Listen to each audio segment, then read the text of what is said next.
Então, amém, nós vamos continuar a nossa série que nós estamos realizando, série essa que tem como título Os Atributos de Deus.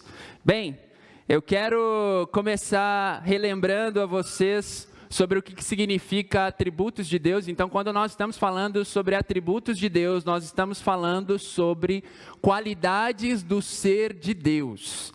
Nós mencionamos na primeira aula o quão vital, quão importante é o conhecimento de Deus para a nossa própria vida. É essencial. E eu espero que essa série, cada uma das aulas que foram dadas, esteja despertando em você um desejo profundo de conhecer mais sobre o ser de Deus. Nós mencionamos na primeira série que nós podemos fazer uma divisão entre os atributos em duas categorias: atributos comunicáveis e atributos incomunicáveis. Atributos comunicáveis sendo aqueles que Deus comunica com as suas próprias criaturas. E os atributos incomunicáveis são aqueles que só Deus tem em excelência. Então Ele tem em excelência, somente Ele tem em excelência esse atributo que faz então dele ser um Deus único como Ele é. Então hoje a gente vai falar um pouco mais sobre um desses atributos incomunicáveis, que é a questão da santidade de Deus. Bem, existe dentro de um imaginário social uma ideia de que as crianças são puras. Grande parte das pessoas ficam divulgando essas ideias de que as crianças são puras, e talvez isso seja porque muitas vezes nós acabamos se atendo a algumas desses aspectos da inocência da criança, não é verdade? A gente olha para algumas características da criança e a gente vê muita inocência ali, e a gente já define a criança como sendo pura. Bem, eu tenho 2 sobrinhos. Um tem 6 anos, o nome dele é Davi, e o outro tem 4 anos, o nome dele é Samuel. Bem típico de família cristã, né? Davi e Samuel. E esses dias atrás, o que aconteceu? O Davi, ele apareceu com um corte no rosto. E o que ele disse para os meus pais? Ele falou assim: olha, eu na verdade caí da escada. E aí aquela coisa, né? Puxa, mas como assim? Toma cuidado, uma preocupação toda dos meus pais em relação a essa queda que ele teve. E aí beleza, passaram alguns dias. E aí depois de alguns dias, eu e Camila entramos em videochamada para conversar com os dois, os meus sobrinhos. E a gente obviamente perguntou: o que aconteceu, né, com você para você ter essa marca aqui no seu rosto? E aí ele assim, meio que sem querer, solta e fala que foi o irmão dele. Foi o meu irmão Davi que fez isso comigo, ele me unhou. E aí assim, meio sem entender, a gente, mas como assim? Aí o outro irmão começou a justificar: não, foi ele que caiu da escada, não fui eu. E aquela confusão toda, a gente não sabia quem que estava certo. Aí quando finalmente o mais velho admite: na verdade eu unhei ele. Eu que fiz isso com ele, ele não caiu da escada não. E aí eu fiquei olhando para aquilo, e a Camila falou assim: olha, como esse menino mais novo, o Samuel de 4 anos, ele conseguiu inicialmente manipular todo mundo, mentindo, falando que caiu da escada para proteger o irmão dele. Olha que coisa, olha como ele tem uma questão muito engenhosa para mentir ali. E sabe, por mais que a gente admire a inocência das crianças, em muitas questões, a sinceridade, a pureza da criança, em muitos sentidos, elas ainda assim são corrompidas pelo pecado. Elas ainda assim têm manchas no caráter delas. Mas quando nós olhamos para Deus, quando nós vamos para entender o ser de Deus, nós vemos que Deus é um ser puro, Deus é um Deus santo, sem mancha alguma. Não há nada de comum entre o pecado e Deus, e é isso que nós veremos essa manhã. Então, o que significa o termo santo? Bem, no nosso vocabulário é muito comum a gente usar esse termo para falar como um sinônimo entre pureza moral ou retidão moral. Só que a Bíblia, quando ela se refere na questão da santidade de Deus, ela não vai só pegar esse aspecto que a gente está acostumado a dizer, definir como pureza moral ou retidão. Existem dois significados principais para essa palavra santo quando se refere a Deus. Um significado secundário, aí sim, vai nessa mesma linha que nós entendemos habitualmente, traz a questão então da justiça e da pureza de Deus, as purezas pessoais. Exalta então a pureza, exalta a verdade, exalta a justiça, exalta a retidão, toda a perfeição moral desse Deus. Então vai trazer a questão da impecabilidade de Deus, mostrando que Deus não pode pecar. Ele é completamente, ele é totalmente puro. Totalmente puro, não existe nenhuma mancha no caráter do ser de Deus. Ele é totalmente puro, nele habita total excelência moral. Existe até um texto em 1 João, capítulo 1, do verso 5, que nos diz que Deus é luz.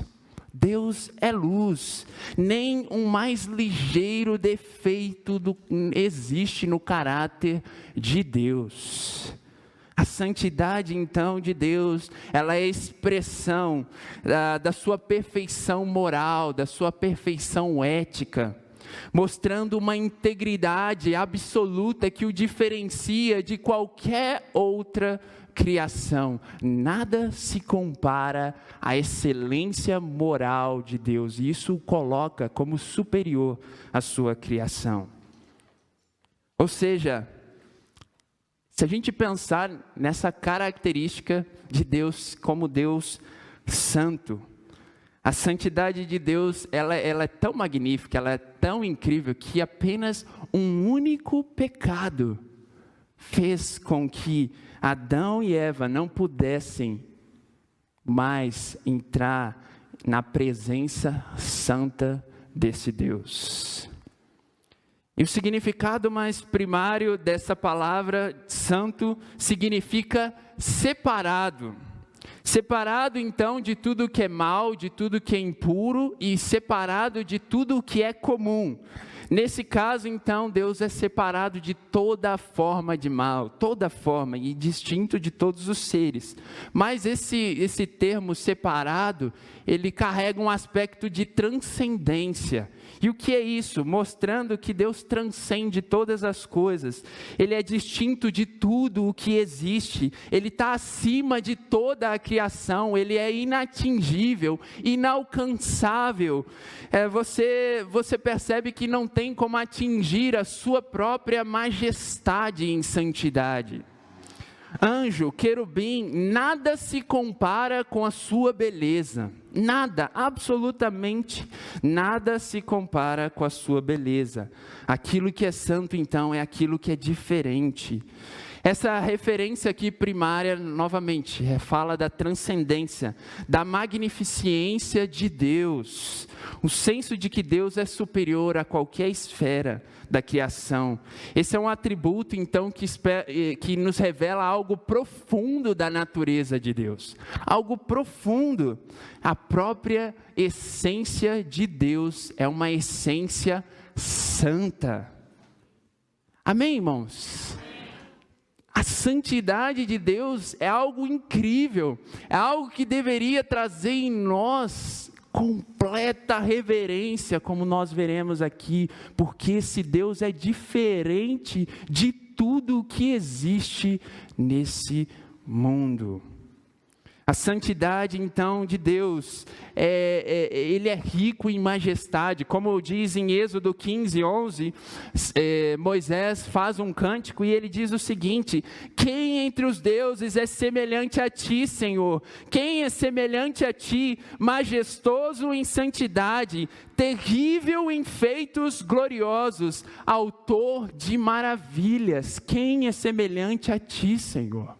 O Senhor é autor de maravilhas, o Senhor é incomparável. Olha como Moisés se refere a Deus: o Senhor é único, o Senhor é espetacular, Deus. Não existe nada comparado a ti. Quando então estamos enfatizando isso, nós estamos exaltando um atributo maravilhoso desse Deus que faz dele o único. Salmos 99, nós somos chamados, e existem várias passagens nas Escrituras em que nos é falado dessa questão da santidade, e aí em Salmos 99, verso 9, nós somos chamados a exaltarmos ao Senhor e nos prostrarmos a Ele, pois Ele é santo. Salmo 105, verso 3, vai dizer que seu nome é um nome santo. Salmo 77, 3, vai falar que os teus caminhos são santos. E tantas outras belas passagens em Salmos e em outros lugares da Bíblia que exaltam essa qualidade do caráter de Deus. E a santidade também ela tem um aspecto muito interessante, porque ela é o fundamento de todos os outros aspectos do caráter de Deus. Eu vou explicar. É um caráter que dá brilho a todos os outros caráteres. Você tem a Bíblia se referindo muitas vezes que a justiça de Deus é uma justiça santa. Você tem a Bíblia falando que a sua sabedoria é uma sabedoria santa. Você tem falando que o braço poderoso de Deus e que o seu poder então é um braço e um poder santo. Em Salmos 98:1, você tem falando que a sua verdade ou a sua promessa é uma santa promessa. Olha, todos os atributos de Deus têm como fundamento a sua santidade, a sua pureza moral. É isso que faz de todos os seus atributos gloriosos, incríveis, admiráveis, que não tem nenhum defeito. Nenhum defeito, todo o atributo de Deus funciona como deveria funcionar, porque a santidade está presente em todos os atributos de Deus. Não é incrível isso, irmãos? Saber que cada um desses atributos é feito em excelência. Deus não ama parcialmente, Ele ama com perfeição. Deus não é justo, mais ou menos justo, sabe como os juízes do nosso tempo? Não, Deus é completamente justo.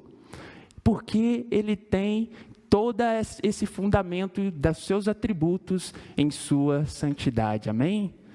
Nós servimos a um Deus incrível, nós servimos a um Deus que é diferente, por mais que expressemos algumas das suas características, Ele o faz em perfeição. A santidade de Deus, como ela se manifesta então, Miqueias? A santidade de Deus, ela se manifesta em suas obras. Vamos ler lá Salmos 145. Abra sua Bíblia em Salmos.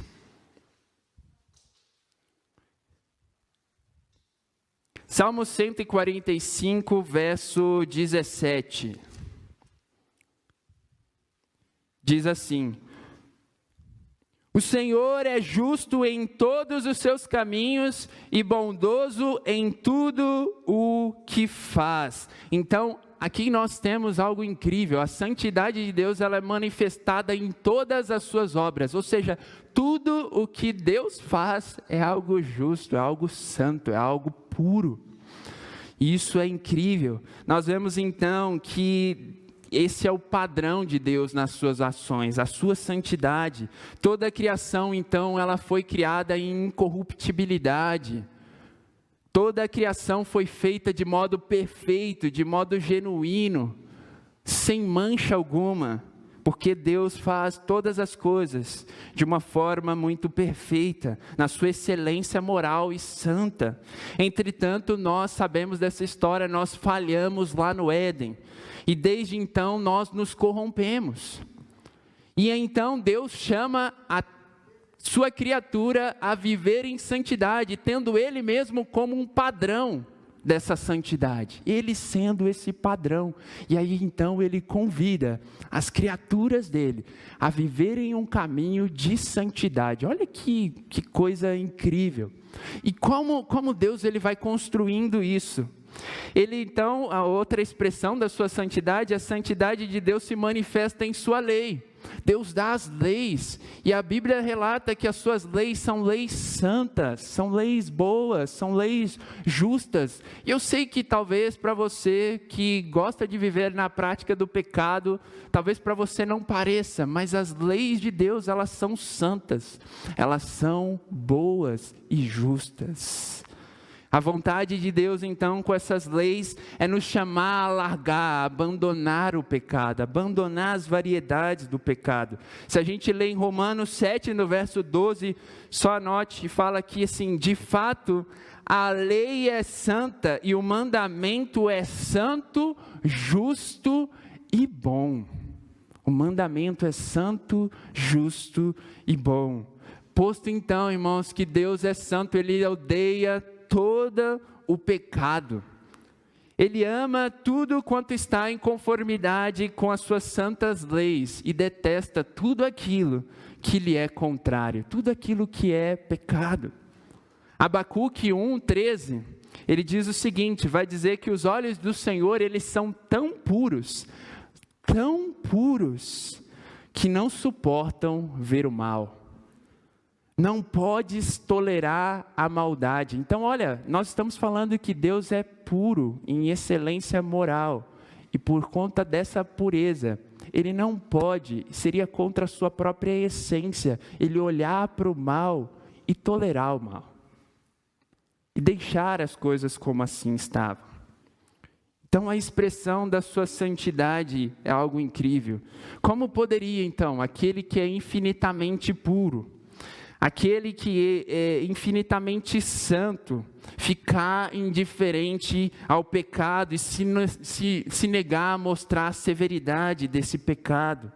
Como poderia aquele que só tem prazer, então, no que é puro, no que é santo, deixar de detestar ou de odiar aquilo que é impuro ou aquilo que é vergonhoso? Não tem como, seria contra a sua própria essência. E aí então, por isso que a sua santidade, uma outra manifestação se manifesta na justa punição. Deus se ira com o pecado. Deus se ira com o pecado. A ira de Deus é o seu eterno ódio por toda a injustiça.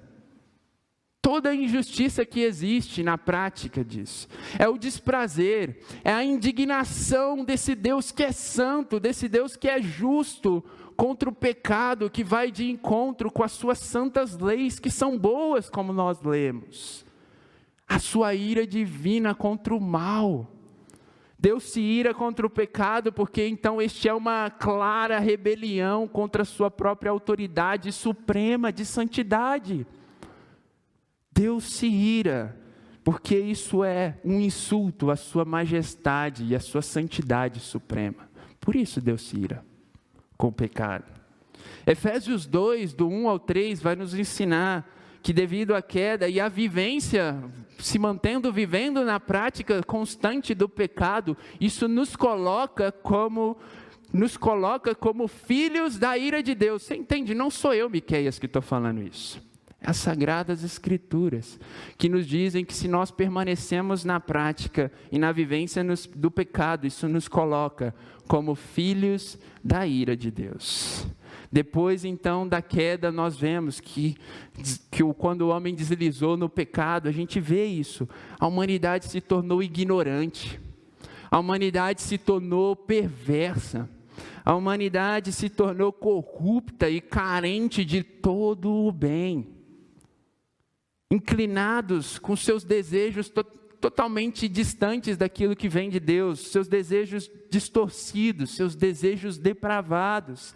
Deus detecta até mesmo que as nossas mais boas ações, supostamente para o mundo, elas ainda assim são corrompidas pelo pecado muitas vezes. E Deus detecta todas essas coisas. Provérbios 15, 26 vai falar que o Senhor detesta os pensamentos dos maus. Sabe, o Deus que essa era muitas vezes tem criado é um Deus que às vezes carrega uma característica tipicamente unilateral. O que eu quero dizer com isso? Às vezes a gente tende a querer um atributo que nos dá um pouco mais de conforto, e às vezes a gente ignora o todo dos atributos de Deus. Então, às vezes, muitas vezes se é enfatizado a questão do amor de Deus. E é bem verdade, irmãos, que Deus, nós vamos falar isso, vai ter um estudo sobre isso. Deus é rico em amor. Deus é rico em graça. Deus é rico em misericórdia. Mas a gente não pode em detrimento de um atributo, negar outro atributo. A gente precisa ver todos os atributos em grande harmonia. E muitas vezes, nessa era, o que tem sido feito é supervalorizar alguns atributos e se esquecer de outros, como se alguns não existissem, como se alguns não devessem nem fazer parte da pregação, sabe? Poxa, não fala sobre isso. Não fala sobre isso, não, as pessoas não querem mais ouvir esse tipo de mensagem que Deus se ira com o pecado. Não fale mais sobre isso, isso não é confortável. Irmão, você acha que é confortável para mim falar isso aqui?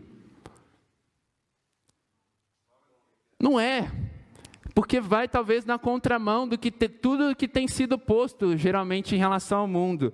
Mas sabe, irmãos, como nós temos falado, quão importante é nós entendermos esses atributos, entender a profundidade deles, entender que Deus não vai ofuscar os seus atributos em detrimento de outros, Ele vai mostrar todos os atributos dele em excelência, porque lembra que a base desses atributos é a santidade de Deus? Então, deste modo, na sua excelência, é necessário punir o infrator, como nós estamos falando. Por isso que é tão importante isso. Mas creio que esse Deus que é tremendamente santo, que tem aversão em relação com o pecado, Ele não foi um Deus criado. Se a gente fosse criar Deus, talvez a gente criaria um Deus manipulável. Então, por isso que me dá muito mais conforto em servir esse Deus. Porque Ele não é o Deus moldado ao jeitinho que eu quero. Ele é o Deus como a Bíblia o apresenta. Quer você muitas vezes goste, quer você não goste, esse Deus, Ele é rico em graça, misericórdia, em santidade e todos os outros atributos. E que precisa ser então valorizado todos os atributos, falado de todos os atributos, e entendidos todos os atributos, amém? E é por isso que nós estamos aqui nos aventurando em falar sobre a santidade de Deus. Mas sabe, Deus não é impaciente em sua severidade, justamente o contrário. A Bíblia fala inclusive que Ele é tardio em irar-se. Por isso que eu falei que as duas coisas entram em harmonia. A Bíblia fala que Ele é tardio em irar-se, então isso se comunica muito, esses atributos da santidade, com sim, o amor, a graça, a misericórdia de Deus, porque muitas vezes Deus age assim, Ele é tardio em irar-se. E a santidade de Deus, ela também, outra manifestação, ela se manifesta na cruz. Então, a santidade de Deus, ela é tão intensa, e eu vou explicar isso, que era necessário que Ele punisse seu Filho unigênito. Porque Deus, Ele é cheio de pureza. E para que nós pudéssemos ter acesso a esse Deus que é puro, era necessário que o pecado fosse punido. E por quem foi punido o pecado? No seu Filho unigênito. Então, na cruz, nós vemos sim a exposição da ira santa de Deus sobre o seu Filho amado, no qual Ele despeja sobre si, despeja no seu Filho toda a ira santa dele, de modo que o seu Filho se coloca voluntariamente como um sacrifício substitutivo para receber essa ira que nos era devida. Você entende isso? Olha que precioso isso. Jesus, Ele se fez maldito então, para que todo aquele que nele crê se tornasse bendito. Ele enfrentou as dores, Ele enfrentou a humilhação, Ele enfrentou a ira desse Deus que é santo e que não poderia passar pano para o pecado. Esse Deus que é justo e santo. Então, de maneira muito preciosa, nós vemos Deus se colocando de uma forma santa, ao punir justamente o infrator. E Jesus se colocou como esse, que enfrentou um limite extremo, e passou pela morte por todo aquele que crê em seu Filho. Então, se você crê em Jesus Cristo, Ele levou sobre si todo o castigo que era merecido para você,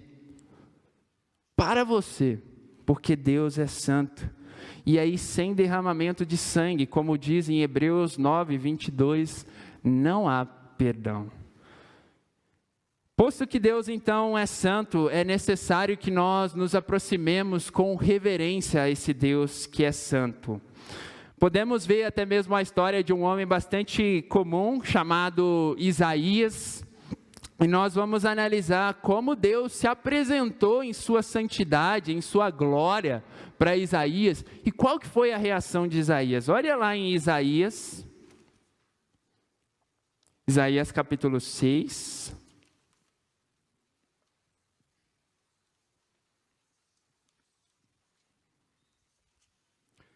Do verso 1 ao 7.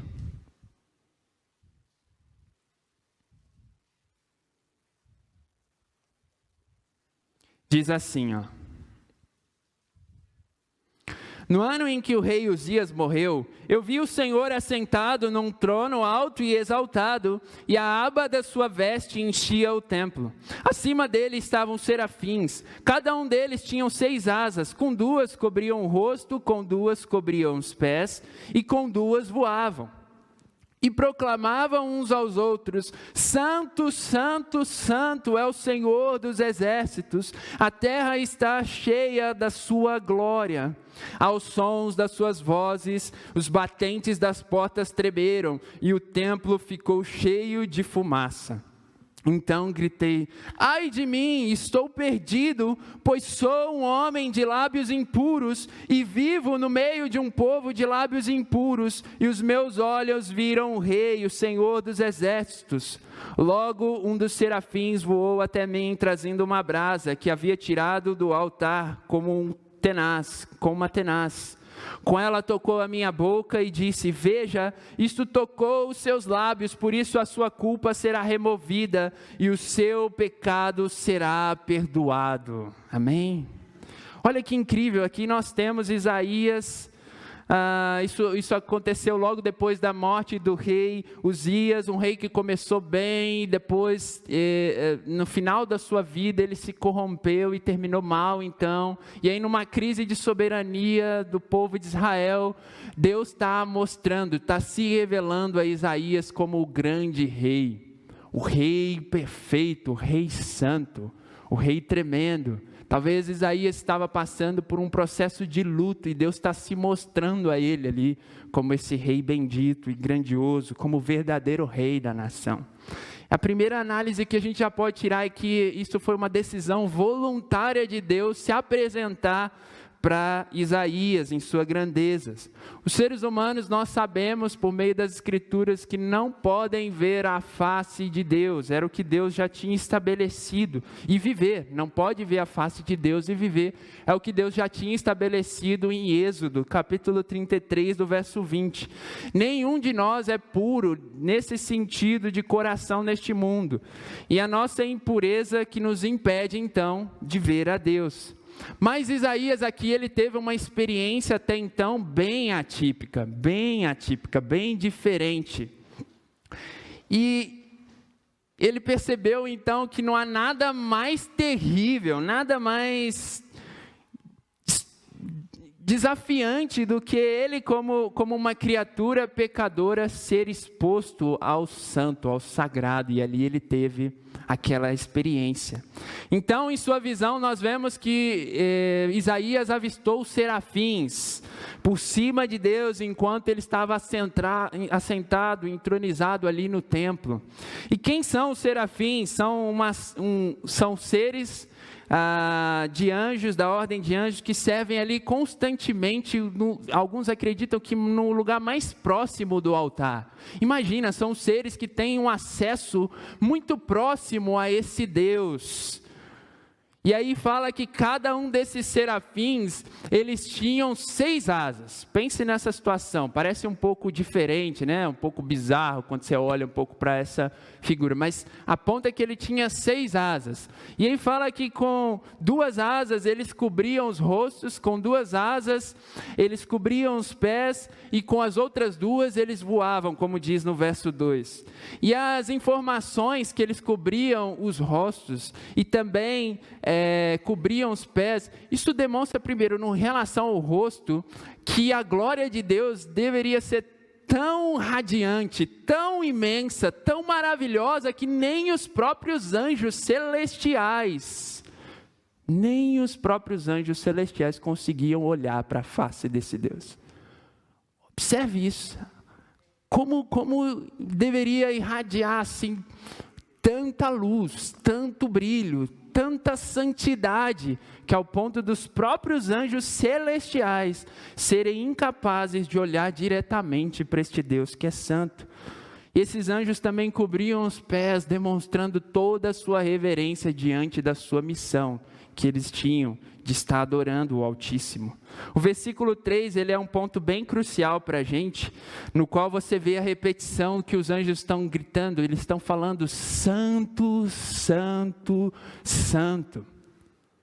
Estão falando abertamente, e é interessante porque isso é falado 3 vezes, não 2 vezes, não 1 vez, mas 3 vezes, dando uma ênfase muito grande. Os judeus tinham esse costume de dar ênfase repetindo as palavras, e eles querem repetir profundamente esse caráter do ser de Deus que é magnífico, que é a sua santidade. Por isso eles dizem santo, santo, santo a esse Deus. Ele é completamente santo. Aos sons dos serafins, as portas tremeram. Imagine você nesse cenário. Eu quero que você se imagine no lugar de Isaías. Imagina você tendo essa experiência atípica e os anjos cantando santo, santo, santo, as portas tremendo à sua volta. Imagina o estado desse profeta Isaías aqui. Parece que Isaías, juntamente com as portas, devia estar tremendo também, diante de tanta irradiação da santidade e da glória de Deus. E aí o que a gente vê é que Isaías se humilha diante de Deus. O encontro de Isaías fez com que ele enxergasse a sua própria incapacidade, dizendo: ai de mim, eu estou perdido, pois sou homem de lábios impuros. Ele lança uma maldição sobre si mesmo. Sabe, um encontro verdadeiro com Deus nos traz temor. É ou não é verdade? Você começa a olhar para as características desse Deus, e não tem como você não se encher. Deus, o Senhor é infinitamente maior do que eu. O Senhor é infinitamente santo. Não tem como nós ficarmos indiferentes quando você conhece a Deus. Sabe, se você teve um encontro com Deus e você permanece do mesmo modo que você está, como antes de você ter supostamente conhecido a Deus, eu queria te dizer algo: você não conheceu a Deus. Não tem como. Deus te muda à medida que você é exposto ao santo Deus. Você não consegue ser indiferente, você não consegue ficar mais do mesmo modo. Isso é algo incrível. Obrigado. Isaías então aqui testemunha em primeira mão da santidade de Deus. Ele vislumbra esse caráter poderoso. Ele agora está entendendo de uma forma muito poderosa quem era Deus e quem ele próprio, Isaías, ele era. Sabe, a santidade de Deus, ela faz algo maravilhoso. Ela faz nos compreender a sua santidade. Quando nós estudamos sobre a santidade, faz compreender a santidade, e isso nos dá muita reverência, deveria nos dar muita reverência, muito temor, por sabermos que servimos a um Deus que é santo e completamente santo. Mas ela também nos revela algo sobre nós mesmos, porque a gente começa a olhar que nós somos limitados, e foi exatamente isso que Isaías fez. E às vezes a gente precisa ser exposto ao santo, porque muitas vezes a gente é mestre de ficar nos auto-enganando, é ou não é verdade? A gente faz determinadas coisinhas ali, aquilo lá, e a gente às vezes tenta se esquecer de que nós somos falhos, que existem em nós debilidades, e às vezes queremos nos comparar com as pessoas, muitas vezes para nos sentir menos pecadores, Mas quando nós somos expostos aos santos, nós fazemos essa comparação e nós vemos, bem, Deus ele é rico em santidade e ele tem todo o direito de me destruir. Todo o direito. Porque aí a comparação não é mais entre nós, é entre você e Deus. E aí isso gerou em Isaías, sim, um profeta que era reto em seus caminhos, que tinha muitas características de fato de um discípulo, de um profeta, chamado com uma função de ser um servo de Deus. Mas até mesmo esse Isaías, quando foi exposto ao sagrado, ele viu que ainda que ele estivesse caminhando em um caminho de algum nível de busca de retidão moral, em comparação a Deus, ele era incomparável. E é por isso que ele fala, ai de mim, ele tem direito de me destruir.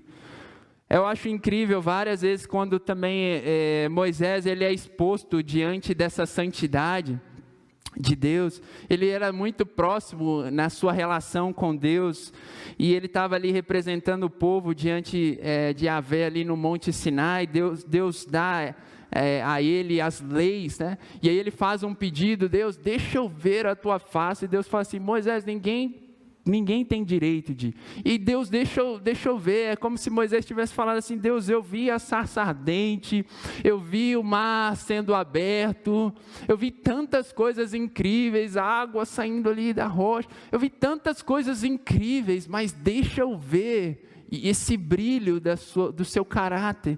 E Deus fala, não a minha face, mas eu vou deixar você ver as minhas costas. Aí Isaías tem uma experiência totalmente atípica também, Moisés tem uma experiência totalmente atípica e ele vê as costas de Deus, né, passando ali a sua glória sendo refletida sobre si. E aí quando o povo tem um contato com Moisés, o que acontece? Eles ficam assim paralisados, extasiados. Por quê? Porque Moisés foi exposto ao santo, e aí eles não conseguiam nem olhar para o rosto de Moisés, e o que Moisés faz? Ele cobre com um véu, porque ele sabia que esse brilho que ele estava expondo, era um brilho muito santo, que os israelitas não conseguiriam suportar em olhar. Você entende como esse Deus é santo? Foi apenas um reflexo por meio de um homem. E os israelitas não estavam conseguindo olhar para esse Deus. Deus é santo. Isso deveria trazer em nós, então, temor, deveria trazer em nós reverência, deveria nos deixar prostrados. Ao ser exposto ao santo, isso deveria te deixar de joelhos e falar, Deus, o Senhor é completamente puro. Todos aqueles que foram expostos diante deste Deus santo, eles sim, tremeram diante de Deus, tiveram temor. E muitos aí ficam tomando o nome de Deus em vão. E muitos ficam aí esnobando esse santo Deus. Você entende como isso é arrogante da sua parte? Você entende o quão horrível é você ignorar esse aspecto da santidade de Deus, esnobar a Deus, às vezes tornar o nome de Deus em vão? A gente acha que é só fazer algum tipo de perjúria, de blasfêmia ou coisas assim, mas às vezes você carregar um nome de suposto cristão e não viver de acordo como um cristão, você está tornando o nome de Deus em vão. Mas sabe, Deus poderia optar em destruir Isaías e poderia optar em destruir todos nós. Mas esse Deus, que é Deus santo, é Deus que se ira com o pecado, esse Deus também é um Deus de graça. E esse Deus também é um Deus de misericórdia. Amém? Sabe o que acontece? Entendendo ali que Isaías estava fadado ao fracasso, o que Deus faz? Ele usa os serafins para colocar uma brasa quente, um fogo sagrado para refinar aquele profeta, de modo que ele foi curado, de forma que ele foi perdoado. um serafim guiado por Deus voou até Isaías e deu a ele o perdão e uma nova chance. Deus tomou a iniciativa de limpar aquele homem. Deus, não foi Isaías. Isaías estava rendido, ele nada poderia fazer diante da exposição dele do sagrado. Mas sabe, Deus, vendo que esse profeta se rasgou e reconheceu o quão incomparável Deus era em relação a ele, Deus, na sua soberania, foi lá e trouxe perdão àquele profeta, trazendo a ele algo incrível, profundo. Foi um processo que o levou a reconhecer suas faltas. Sabe, em nossa vida muitas vezes vai ser difícil quando nós formos expostos. Deus vai expor seu caráter e muitas vezes a gente vai enxergar as nossas falhas. Mas Deus está nos chamando e nos convidando a olhar para nossas falhas, mas também olhar para a sua misericórdia e o seu amor e a sua graça. Que esse foi o meio que ele tornou possível que nós tivéssemos acesso a ele. Isaías agora poderia continuar trilhando tranquilamente a sua jornada, porque agora ele foi exposto ao sagrado, mas não só exposto ao sagrado, mas ele foi perdoado pelo sagrado, poderia trilhar o seu caminho de restauração.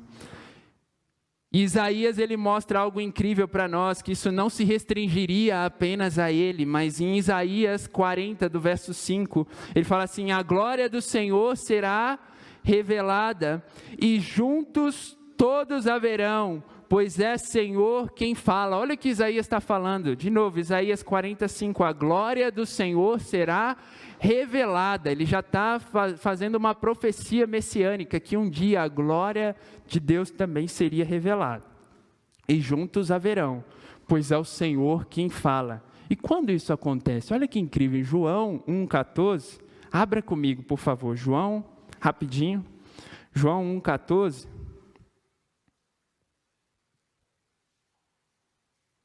João 1,14 diz assim: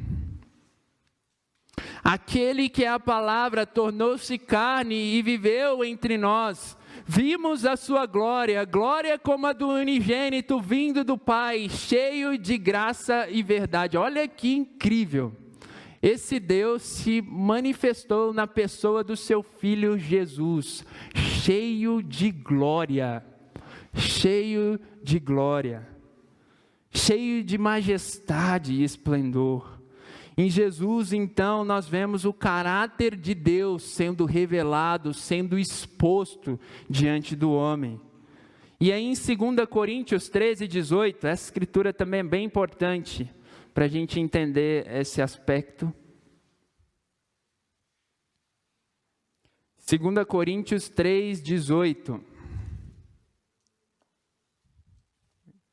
2 Coríntios 3:18 diz assim: e todos nós, que com a face descoberta contemplamos a glória do Senhor, segundo a sua imagem, estamos sendo transformados com glória cada vez mais, a qual vem do Senhor, que é o Espírito. Olha só que incrível, nós temos algo incrível nessa nova aliança. Deus coloca seu filho precioso e unigênito, para que por meio do seu filho nós conhecêssemos o caráter do Pai. O caráter do filho aponta para o caráter do Pai. E todos nós que com fé, através de uma ação poderosa de Deus e pela fé, nossa face ela é descoberta. Nós podemos ver. Nós agora vamos poder contemplar a santidade de Deus por meio da fé no seu Filho Jesus. Todos então que contemplam pouco a pouco vão sendo transformados pelo Espírito de Deus, que é a santificação. Amém? Então, se você é um cristão, saiba que o Espírito Santo de Deus permite a você um processo maravilhoso. E que processo é esse? Não só a salvação, mas você recebe o Espírito de Deus que te permite viver a santificação. Olha que incrível, olha que precioso isso. Agora nós podemos ter uma esperança viva, de que nós vamos poder trilhar um caminho em encontro perfeito no final com o Pai. E aí, nesse processo até lá, nós vamos caminhar em um caminho de santificação, para que nós estejamos, não à altura, porque Ele é incomparável, mas perfeitamente harmonizado com esse ambiente celestial de pureza, desse Deus que é puro, desse Deus que tem retidão, que tem excelências morais, porque Ele vai trabalhando em nós para nos tornarmos a imagem do Seu Filho. Olha que precioso é para você, cristão, ter essa oportunidade de entrar na santificação. Se você então foi exposto ao sagrado, você foi exposto ao Evangelho, você foi tocado por Deus. Você foi tocado por Deus. E quando aquele que é outro, que é diferente, toca aquilo que é ordinário, aquilo se torna extraordinário. A gente vê que Isaías, quando foi tocado por permissão de Deus, ele se tornou outro. Quando o Evangelho nos tocou, nós fomos transformados. Estamos trilhando um caminho agora de santificação com uma viva esperança. É por isso que em 1 Pedro 1,16 falam, Deus nos chama à santidade, Ele fala, sejam santos porque eu sou santo. Aí, através de Jesus Cristo, nós podemos trilhar um caminho de santidade. Amém, irmãos? Uma coisa que não era possível se torna possível por conta do seu Filho Jesus. Todos nós fracassaríamos facilmente se não fosse o seu Filho Jesus. Se não fosse Ele, ao se colocar como aquele que estava disposto a receber a ira que estava sobre nós. E pela fé, se você crê verdadeiramente nesse Filho, nesse sacrifício, você é exposto ao sagrado e você é chamado agora para viver em santidade. Antes você não conseguia, mas por causa do seu Filho, você pode trilhar um caminho de santidade. A gente pode trilhar um caminho agora de santificação, que é um caminho da mortificação da carne. Cada vez mais mortificando a carne, por dependência de quem? Nossa, com a nossa capacidade, com a sua força moral? Não, com a dependência do Espírito Santo de Deus, que agora habita em você e o santifica, e Ele vai usando a sua palavra, o seu Espírito, para o santificar, para que você no último dia esteja incorruptível. Amém, irmãos? Sabe, uma igreja santa vai apontar para um Deus santo. Então, que essa mensagem esteja trazendo a você a importância de continuar trilhando esse caminho de santidade. Quando temos uma igreja santa, nós apontamos primeiramente para um Deus que é santo e que nos possibilitou nos tornarmos santos. Amém? 2 escrituras só para a gente finalizar rapidinho, está acabando. Em 1 João 3, versículo 2, diz assim, 1 João 3, 2 fala assim, amados, agora somos filhos de Deus e ainda não se manifestou o que haveremos de ser. Sabemos que quando Ele se manifestar, seremos semelhantes a Ele, porque haveremos de vê-lo como Ele é. Amém, irmãos? Seremos semelhantes a Ele, porque haveremos a ver como Ele é. 1 Coríntios 15, 50 ao 57, a nossa última escritura. 1 Coríntios, capítulo 15, do 50 ao 57. Irmãos, eu declaro a vocês que carne e sangue não pode herdar o reino de Deus. Nem o que é perecível pode herdar o imperecível. Eis que eu digo um mistério, nem todos dormiremos, mas todos seremos transformados num momento, num abrir e fechar de olhos. ao som da última trombeta. Pois a trombeta soará, os mortos ressuscitarão, incorruptíveis, e nós seremos transformados. Pois é necessário que aquilo que é corruptível se revista de incorruptibilidade, e aquilo que é mortal se revista de imortalidade. Quando, porém, o que é corruptível se revestir de incorruptibilidade, e o que é mortal de imortalidade, então se cumprirá a palavra que está escrita: a morte foi destruída pela vitória. Onde está, ó morte, a sua vitória? Onde está, ó morte, o seu aguilhão? Ó aguilhão da morte é o pecado, e a força do pecado é a lei. Mas graças a Deus que nos dá a vitória por meio de nosso Senhor Jesus Cristo. Amém?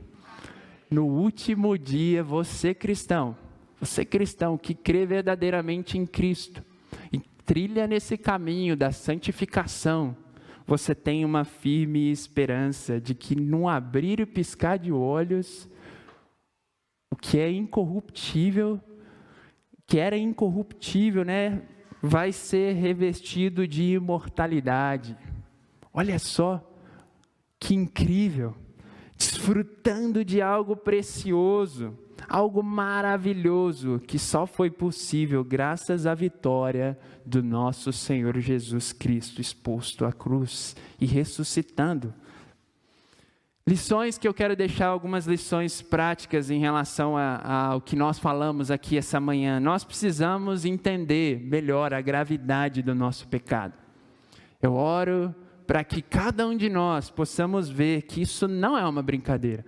Tanto não é uma brincadeira que Deus deu seu Filho unigênito. Seu Filho unigênito em nosso favor. Não é pequena coisa, não existe essa ideia de pecadinho. Nós precisamos aprender a seriedade do pecado. Nós precisamos entender a detestar o pecado, a ter o mesmo zelo que Deus tem, mesmo zelo que Deus demonstra. Você que é um não cristão, Deus está te chamando a começar a odiar o pecado. Talvez você não odeie o pecado, talvez você se associe com o pecado e, muito bem, obrigado, eu estou bem assim. Mas saiba, Deus está te convidando a odiar o pecado, porque um dia Ele voltará. Ele voltará. E Ele te convida então a aproveitar a oportunidade de trilhar esse mesmo caminho de santificação e um caminho de santidade. O Charles Spurgeon, ele tem uma frase que ele fala assim: se pode pecar sem lamentar o pecado amargamente, tu és um potencial herdeiro do inferno. Olha, se você está numa prática, e eu estou falando que como cristão nós não somos perfeitos, vamos errar e nem queremos trazer carta de perfeição a você aqui, porque todos nós somos pecadores. O que nos diferencia de você, que não é um cristão, não é porque nós somos melhores em retidão moral, ainda que nosso esforço seja para sempre ter boas ações morais, mas o que nos diferencia é que nós temos alguém que morreu em nosso lugar e assumiu uma culpa que estava sobre nós, e por conta disso nós temos paz com Deus e podemos trilhar um caminho de santidade. E esse é o nosso convite essa manhã para você. Que você creia verdadeiramente, você estude a mensagem do Evangelho e abandone o pecado. Cristãos, devemos valorizar o amor profundo de Deus, que assim seja em nossas vidas. Saber que Ele nos lavou, um lavar regenerador, o Espírito nos foi dado, nós podemos andar como um povo grato por termos recebido o Espírito de Deus. E que assim seja, a gente medite constantemente na santidade de Deus, agradecendo essa manifestação da sua santidade e da sua preciosa graça em nossas vidas. Amém, irmãos? É isso que eu desejo para cada um de nós, e que Deus seja louvado em tudo que fizermos. Amém?